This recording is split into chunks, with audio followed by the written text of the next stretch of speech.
It doesn't get much more important than your restaurant's reputation. A good reputation will have guests singing your high praises from the mountaintops, and a lousy reputation could mean your restaurant's a ghost town. That's why I'm excited to introduce you to today's guest, Nick Collins. Nick has spent more than 2 decades helping small businesses with their reputation.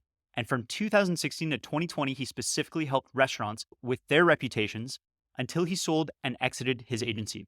We'll dive into what it takes to have the best reputation in town, systems you can implement to make getting reviews automatic so you can stop thinking about it, and the one reputation hack that will help your restaurant achieve massive growth this year. Let's get into it. Nick, welcome to the show. How are you doing? Doing good, man. I love your energy because I'm glad to be here and glad to be in Florida. Yeah. For the audience, why don't you let them know we're at an event called Seven Figure Agency in Miami, Florida. And what brings you here? What's it all about? Yeah, so we're here, Josh Nelson, the man. So the short and the sweet is Kyle had said, I sold my agency. 2020, COVID knocked us for a nasty loop. We're month to month with all of our restaurants, and COVID just started showing how bad things were when they were calling. I need to pause, I need to pause, I need to pause. I had just bought a new house. I had two homes, didn't sell the other one.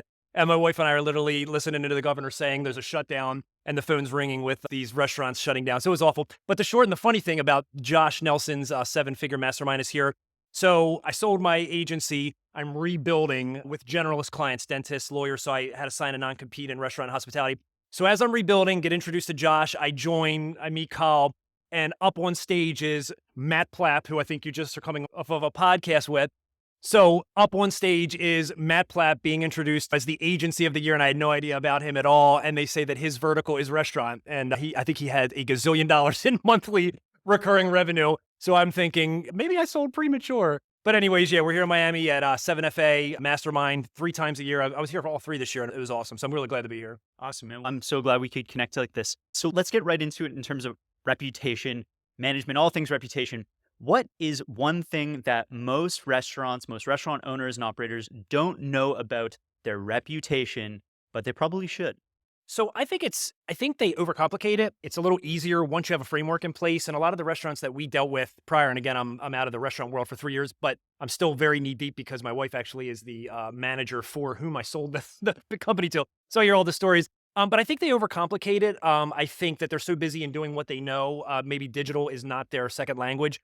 They overcomplicate it. They don't know how easy it is to get review generation or how easy it is to generate reviews with the right strategy in place. I think they think social media is just they overcomplicate that. I don't think they know of the softwares in place that will allow you to post one and done, post one video, have it share amongst the network. I guess in general, I think they overcomplicate it. And with the right framework systems, they could really simplify it. And then once the framework is created, they can hire someone like your company to do it for them, or they could have someone in-house do it, which a lot of times, though, created some problems as we took ownership of restaurants. We found out that the credentials were everywhere. Jenny, the bartender, had it in 2018, and Jimmy, the dishwasher, had it. So that became, so my thing is, if you're not going to do it in-house, hire somebody. Awesome. So yeah, there are some folks who overcomplicate it. They don't know how simple it can be.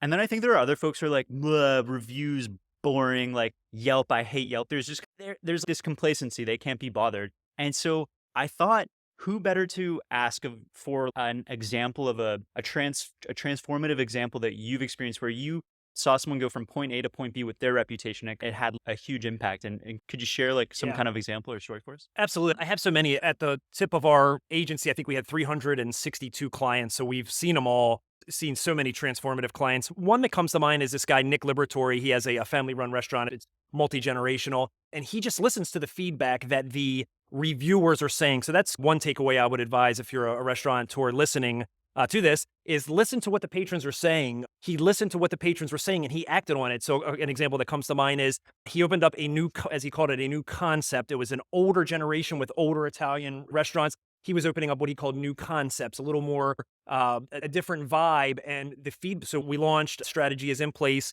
The feedback coming in was how loud it was in there, how the music was loud, and how it echoed cavernously, if I recall. And we reported this back, and he immediately enacted on that after a couple weeks of seeing the same thing. I think he took a night off and completely soundproofed the whole thing from head to toe. And then that was it. That completely rectified that situation. And there's countless stories of him personally listening to the feedback and then acting on it. And that's just an example of how if someone was just not listening at all, you would never know that situation was out there. Asking for reviews when we consult and when we take on a new client. Geez, you've been around since Now you have 5 reviews. You have the best crab cake in Maryland. What's up with that? Oh, we don't ask for reviews. We ask for reviews. Google now gives you the link to request the review directly. Take that link, bang it out into create a QR code, and send that out. Put it on the tables. So many stories of just how when somebody started to ask for a review, how it transformed them from literally 0 to 100 within a month with the proper volume. Love it. And I often say to clients that getting more reviews is simply a function of, like you say, asking for them. So often, no one is asking for those reviews. I'd actually love to take a step back because, like, reputation's a big thing. Warren Buffett, I think, famously said that it takes like many years to build your reputation and 5 seconds to destroy it. And he also says that if you do one thing to negatively impact my reputation, I will be savage, basically, something like that. Absolutely. And so You get one reputation. yeah, exactly. That's so true. And like, I'd love to just, we often think of, as marketers, we think of reputation in terms of reviews and how we show up online. Is it just that, or is there a bit more to it? What does it encompass? Yeah, so for us, we called it the triad. So when I started the agency, we offered everything under the sun, everything that Josh teaches, from email marketing to high. There was no high level at the time. ClickFunnels, email blasts, loyalty marketing. We did that. We would build custom websites. And I realized that was a lot to offer for restaurants and it was a lot to offer for an agency. So we really scaled down and we offered what we called the triad, which I believed was the reputation. It was social media, and imagine a pyramid or a triangle. It was social media, it was Google online reviews, reputation, and then it was the actual response. And that's what we focused on. We will help you get more reviews. We will help you generate and solicit reviews ethically. We will respond to those reviews, and we'll get into how important the response is later. We will help you post consistently to social media because that's the trick, posting consistent. As you probably know, so many restaurants are amazing and they'll have one post a month, one post a quarter. And then the Google Business Profile, aka Google My Business from years back, how important it is to optimize that and give Google what they want most. They're craving for that information to help them better serve the restaurant's patrons. So that was what I consider the triad. We'd go into a restaurant, say you have the best crab cakes around. You're not posting consistently. You're not responding to reviews. You only have 5 reviews and they're awful. That means you're not asking for good reviews from the people that love you. And so that's what we deemed reputation. And that's what we focused on as an agency and really took us to the moon. Great. That's great. And so today now, and if we're just focusing on reputation, maybe that does involve social media today, but I'd love for you touched on it just then, but what does a holistic reputation elevation strategy look like today in 2023? Could you break down the blueprint for us? Yeah, absolutely. So the blueprint for us was really just being consistent, getting your message out, because as you probably know, reputation, if you don't get your message out, the community will create the message for you. And in so many cases, great restaurants have an awful reputation that's been created for them by the community. So if they're not getting the message out and they're not monitoring it, then it's being created for them. And that's just awful. You have to get a offensive posture. So if something awful comes in, again, we always say it's much easier to defend if you have this moat that's been built. You have all goodwill, 5,000 great reviews, three negatives. You think it's going to hurt that restaurant or that business? It's absolutely not. So social media was one, just creating a consistent roadmap, as Josh says. I'm going to post Monday, Wednesday, and Friday, and then have a strategy behind it. Monday's going to be comical. Wednesday's going to be a call to action, come in for happy hour. And then maybe Friday is the weekend special or sports. So social media is just that simple framework, and it's a calendar. And like we said, a lot of the restaurants don't know that you can set the schedule out for the whole month. We set the calendar out.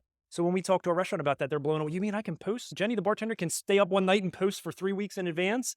So yeah, so social media, just that the ease of being able to do that this day and age.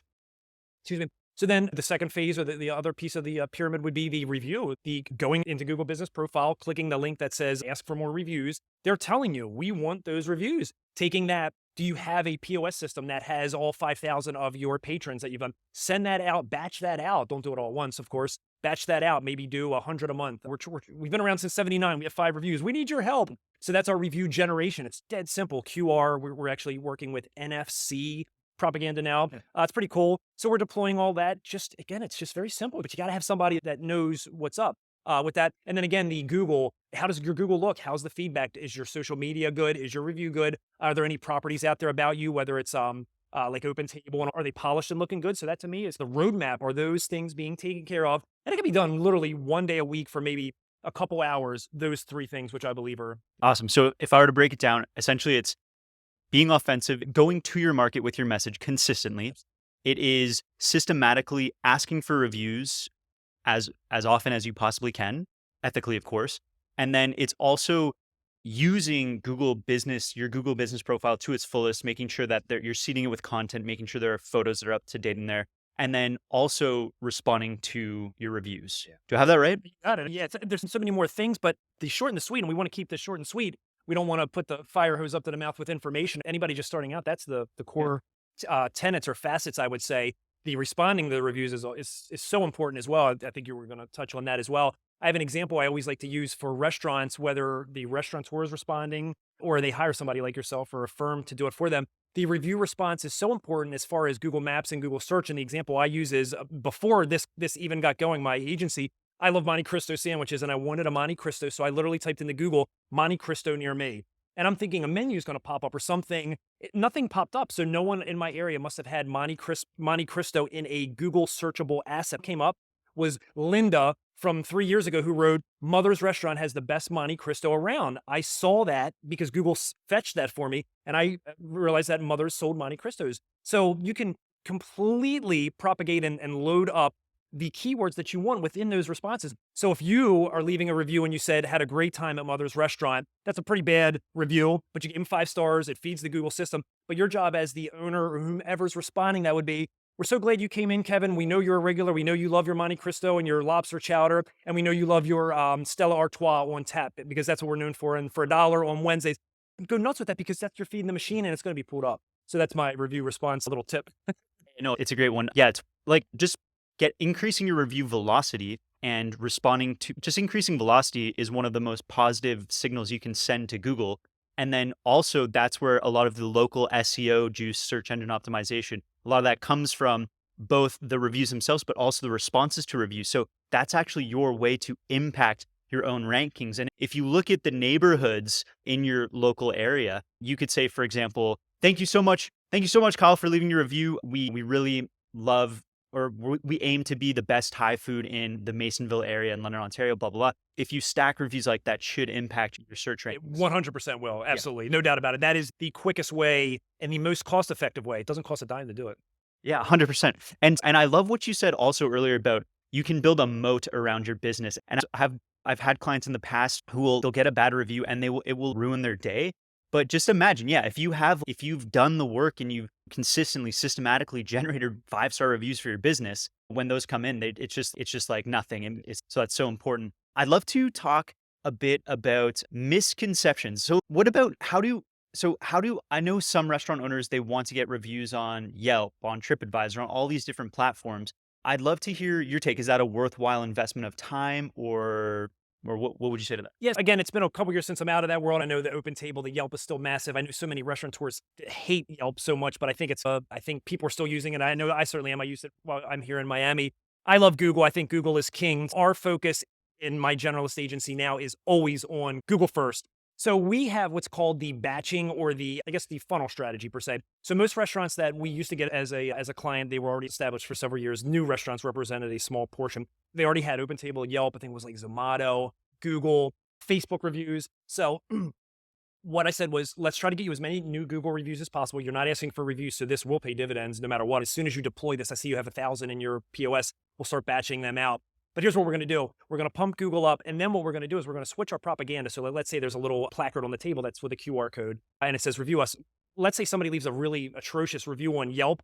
And the first person that goes to Yelp, the first thing they're going to see is that negative. We'll then switch that QR code to them be the Yelp QR code. Because then we're going to funnel and stack and knock that sucker down. So we strategize, we knock it down, and then we go back to Google. So we throttle it in and out. If somebody's getting hammered on open table, then we'll make that QR for open table. So we throttle. But yeah, in my opinion, I think Google is king. And again, I've been out of it for a while, so maybe things have changed, but it was open table, Yelp at the time. But we keep an eye on them and we monitor. And like I said about the moat, just is it looking good? If somebody does go to open table, are you looking all right? Is there 0 reviews? If not, we got to fix that. But yeah, to your point about the restaurateurs that have thinner skin, it's just, you got to get used to it. And the velocity, you said it, the velocity is what matters. And once that velocity starts, it really does become a machine.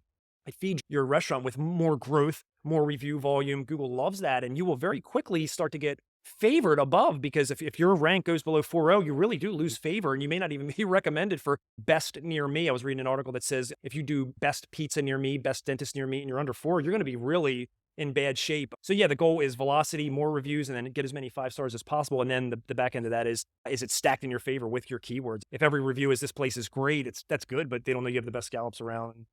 For sure. And guys like Nick and I, we really aim to be a source of cash flow for businesses in general. And so I think that a lot of people probably get that, oh, if I get more reviews, or maybe they don't get it. I think I'd love to just spell this out. If I get more reviews, my business will grow and I will make more money. And so we can get into a conversation around the ROI of getting a review. And I just as someone who has so much experience, I'd love to hear how you illustrate, how you convey the ROI around reputation and Sure. reviews in general. Would you be able to do that? Yeah, I would. And that was one of my claim to fames of the explaining the ROI, and the proof is in the pudding. So we dabbled in SEO. We were not very good at it. And SEO was so hard to measure, but you were at the algorithm's mercy. So they may be up, and then the next thing you know, they're down. And who's getting the call when they're down? You are, and they're upset. So I love the visibility of reputation, of the social media. We're going to post for you 3 times a week. You'll see the beautiful posts, and that's that. We're going to accelerate your reviews. Right now, you have 400 reviews. Our goal by Q4 is to have 600. That's a measurable KPI. That's totally doable. Looking at their flow, how many people come and go, you can very easily estimate how many people were in their POS. You can say you will have this number met, and if not, there's a problem. So it's very easy to measure that. That's what I loved about it. The ROI was a little tougher. Sometimes the restaurant will say, I see all of this happening, but I don't know how it's impacting the bottom line. And it was very hard to measure that. So one of the toughest things that we had to do was to put a price figure on the review. So I never really came around to coming up with a price figure for review, only that paid dividends. You will outrank your competition. Posting consistently, there is no absolute downside to that whatsoever. But yeah, no, with the exception of boosting paid ads, there was really no number that I could put on a review other than every 100 reviews takes you up exponentially. And to a big restaurant, 100 reviews is absolutely nothing. But yeah, it was like the gift and the curse from the triad that we offered versus like SEO and website and things that were a little harder to manage. I'm trying to think like loyalty. I loved offering the reputation package because it was so transparent. There's never I don't know what I'm paying for. You paid us for more reviews. We've met the KPI. You've gotten 300 in the past quarter. You see our 3 posts a month. They're getting interaction. They're getting likes. Look at our dashboard. Our dashboard is showing you exactly what's happening. So it was very easy to measure that. But yeah, the ROI was always a tough one for us. And we just had to tell them that staying consistent will outrank their competition, because as restaurants are getting savvy, they're calling up agencies like you who are here in Miami learning the stuff that we're learning now. People will be learning about 3 months from now, like normal people. So we have an edge. So restaurants are getting savvy. They're putting budgets together to hire firms like this to accelerate them. So the ROI is you got to do it, or you're going to fall by the wayside unless you have the most amazing organic following. You have the chef to die for. You got to do it. You got to invest in it. And on my page, my Platinum Reputations page, which isn't restaurant anymore at all, but I have probably 60 testimonials, social proof video of restaurants saying, this is not something that you should do. It's a need. It's a must. And these guys are raving about the results that they got. And no one really says when Nick got us those 100 reviews, it was worth $100 or $1,000. They knew the results were there. And when people come in, we see you everywhere. You're omnipresent. What are you doing? It's the tracking, the retargeting. They don't know what that is, but it's like sorcery to them. So it's really hard to put an ROI by it. But once you get in and you do a really good job with your restaurant, as they're seen everywhere, the word is omnipresent. The reviews are glowing. The social media is rocking. Everything's full throttle. And one of the things that I always said was the most successful restaurants that we dealt with were omnipresent. They had everything going, all cylinders rocking from nuts to bolts. Those were the guys that were killing it. Love it. And I'd love to bring us to the finish line here. And I'd like to, first of all, in the intro, I said the number one hack or the number one secret to generating more reviews or having the best reputation in your local area next year. What would you say that number one secret or that hack or whatever you want to call it is? Would you be able to? I do. That's a good one. I like this one too. It's really paid dividends, and I've seen the competitors doing it around our area. They're copying it from us. And I don't know if it's very simple. Again, stuff with me is super simple. Remember the keep it simple, stupid? Offends me every time. But so the hack I would say is all right, so you're restaurant only, right? So this is easy. So your waitresses and the wait staff are the front end people, right? People are coming, they're experiencing the restaurant. The food's always going to be good. So most people review the restaurant. So what we did was for holidays and in general, the hack that we had was review the waitress or review the staff. So most of the men and the women that are the wait staff, they have a following. They are soliciting their followers on social media. Come see me tonight at Costa Sin. Come see me tonight at Liberatories. So that's the hack one, implementing your staffs to leverage there, because if you're posting organically in social media, you're stuck in that circle unless you're tagging other people to get that audience or unless you're boosting. So the one hack I would say is leveraging your staffs, those younger millennials that have the 3,000 followers. come see me tonight. Come support Costa Sim. That's the one hack. But the second one I really like is the review the waitress or review the waiter. So our messaging has been for Thanksgiving. This is a big one coming up. Show thanks to our staff that's coming from the restaurant. Show thanks to our staff by reviewing them. How good is Susie? Does she know what you want? Does she have your Stella waiting for you? So the hack is very simple. Have the waitress or the waiter review them and gamify it. That's the trick. You gamify it. So then the GM or whomever's there would say at the end of the month, whoever has the most whoever has the most reviews or whoever has the most interaction on social media gets the $25 gift card. You wouldn't believe how that pays dividends once it's gamified. I love that because we unfortunately cannot incentivize people to leave reviews for us. That is against Google's terms of service, but we can incentivize our staff to encourage their customers to leave reviews by saying, hey, this month, here's the prize or contest or whatever. What we do is we give them all little business cards with QR codes, and they can leave that at the point of sale and say, hey guys, if you could leave your honest feedback, just scan this QR code. It means so much to us. My name's Kyle. You can feel free to mention me. If I get a lot of mentions, I get a little something. You don't have to say that. You can gamify it that way. That's the concept. Yeah. Okay. Awesome. Okay. Yes. Yeah, no, I was just going to say you nailed it. And that's exactly what it is because most patrons are very sympathetic to this guy's busted his butt. He's been here for probably 8 hours and let's get him because he served us well. So it really does is, and then like I said, we amplify that on social media, give thanks back. So the social media then reinforces the whole message, but you nailed it. So it sounds like you already know the trick. Yeah, well, I can hear objections coming because as restaurant owners are like, there's like all of us, there's some ego there. And so I think they're very sensitive to their brand. And so this thought that, oh, I'm going to be posting stuff on social media, like asking for reviews, like that's just not on brand. I would just love to hear you. Yeah, no, you nailed it. They do. It's the branding, but I think you nailed, first off, talking about the ethically and authentically, you nailed it. Leave an honest review. Back in the day, we used to gatekeep. You're familiar with the review gatekeeping? Yeah. Oh, absolutely. Yeah. So I said we used to. Yeah. 1 star, 2 star, you're identified as a bad customer, you get sent to the manager. 2, 3, 4 above. Anybody that doesn't know, 5 star, then we've identified you as a happy customer and we take the appropriate measures and send you to there. Yeah, so right now it goes straight to Google, good or bad. And that's what Google wants. That's what they ask for. But no, on the head, it's just that honest, authentic. We want your feedback. And I can hear you, like you said, I can hear them saying, we don't want to ask for reviews. It's like, you want to beat the competition, right? Yeah, you got pride, you have ego, but you want to you can't have it both ways. You know, I mean, unless you really, like I said, you have that amazing chef or you got that line every night. And if you have that line every night, you're still probably getting negative feedback. That's where the responses come in. So yeah, it's a whole, I like the word holistic. It's an ecosystem. You got to feed the engine. You have to really work it. And nothing is easy in this world, but once you have the frameworks and the systems in place, it really does, and you have a process to follow, it does make it a lot easier for those busy owners and GMs. So yeah, so gatekeeping is where if they leave a negative review, you send them like, oh, send us an email and be in touch with us directly. If they leave you a 5-star review, then you send them to Google. If Google catches you, they will slap you. And have you any horror stories there? Yeah, we did. We had 2. Yeah, so we had 2. It was more on Yelp, and I said literally, it was like they banned the page temporarily, suspended it. I think the word would be, and it said we believe that they've engaged in, I forget the word, shenanigans really is what it was, but it's something funny like that, something nefarious. But yeah, they will slap you. But prior to that, bigger operations were doing a quasi form of gatekeeping. Bird Eye, Podium, they almost had a survey. They called it a survey. I think they said, hey, how did we do? 1, 2, or 3? Well, hey, you didn't have a good experience. So we want to send you to management. And then I think, like I said, 4 or 5, they would then send you to Facebook. So it's gatekeeping, but they just called it a survey. But yeah, no, there's no way around it. The bottom line is I've always been in customer service. You provide a good product and you have good customer service, it will all work its way out. There's no shortcuts to that. If you get bad review, you respond to it and you rectify it. And then I would say maybe 4 out of 10 times that person will relate to it, and then maybe they'll take it down. And the way we say, there's only one person that can take down a negative review, and that's the person that posted it.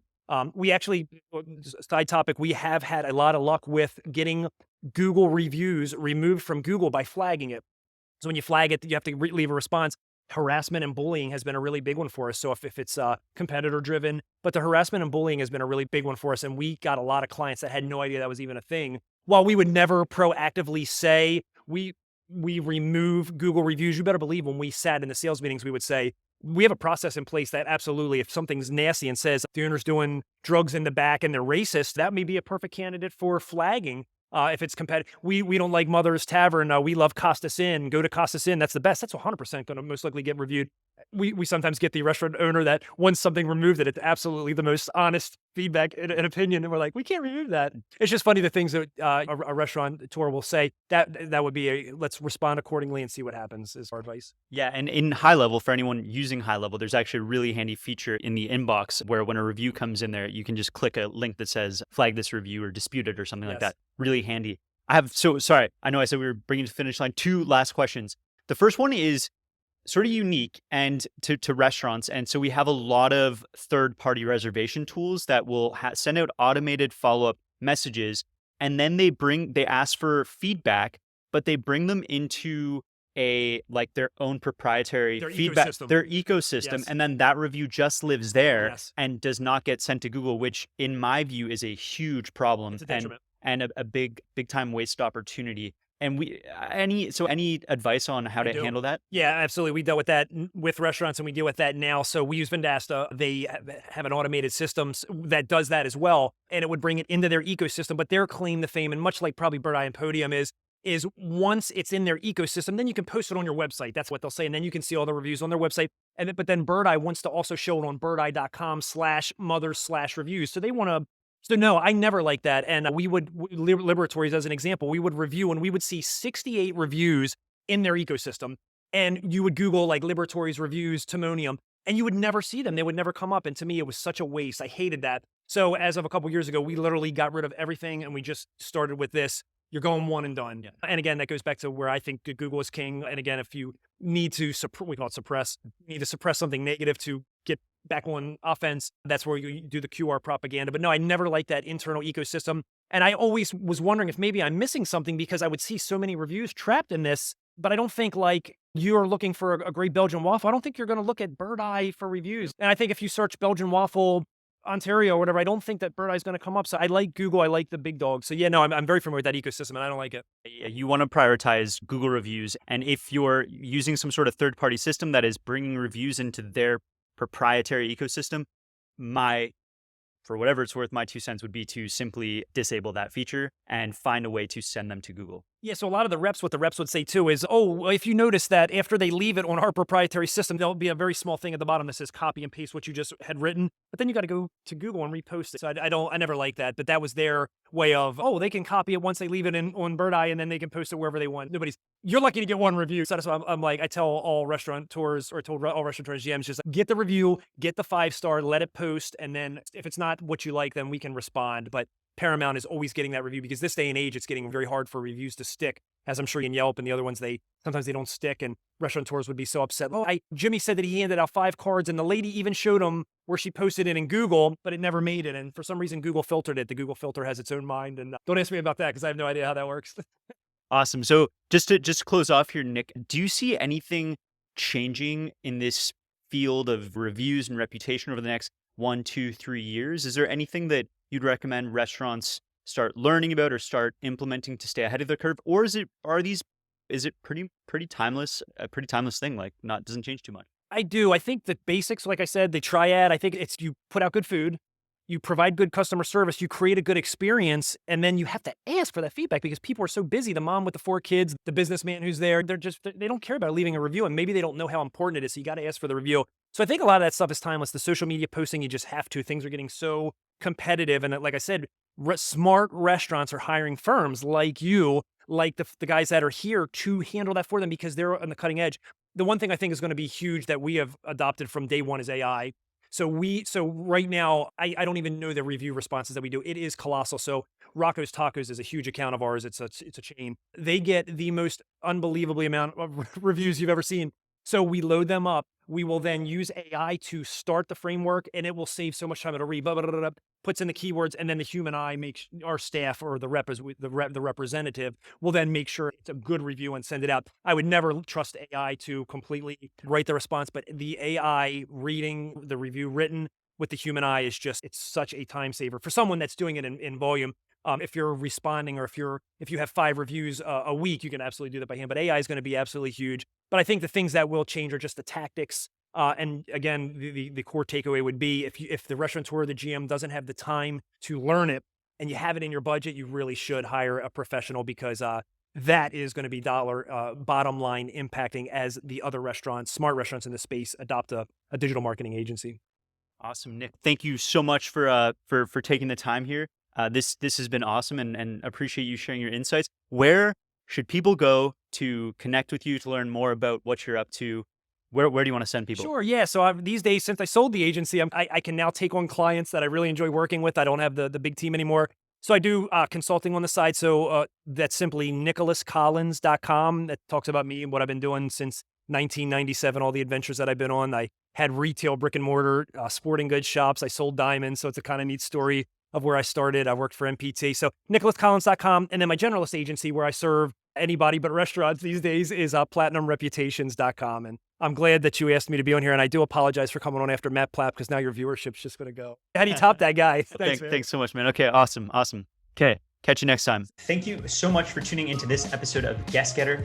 I'm your host, Kyle Guilfoyle. I hope you enjoyed our conversation. As always, you can head over to guestgetter.co to check out the resources in this episode's show notes and sign up for our weekly newsletter. That is it for today. We'll see you next time.